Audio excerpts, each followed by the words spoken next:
Hey, it's Ian from BMW of Westlake, and in this video I'm going to be explaining how to use your BMW Digital Key Card. It looks like a credit card. It comes with your vehicle. It's probably in the owner's manual if you have one.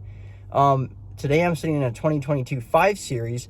This vehicle does come equipped with a key card, and I will be detailing how to use this key card to lock, unlock, and start your BMW. So if you're not familiar with the Digital Key Card, this is what it looks like. So it's black with white lettering.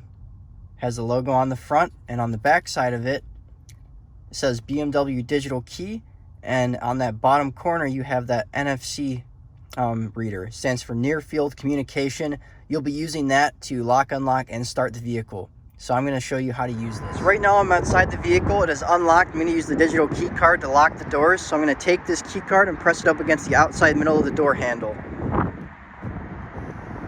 As you can see, the vehicle locked, the mirrors folded in.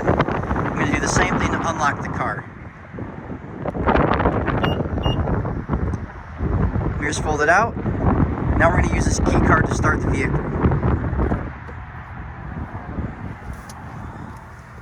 You just take it and lay it up against the platform in front of the two cup holders with the logo facing up. Then you start your engine. That's how you use a BMW Digital Key Card. Thanks for watching.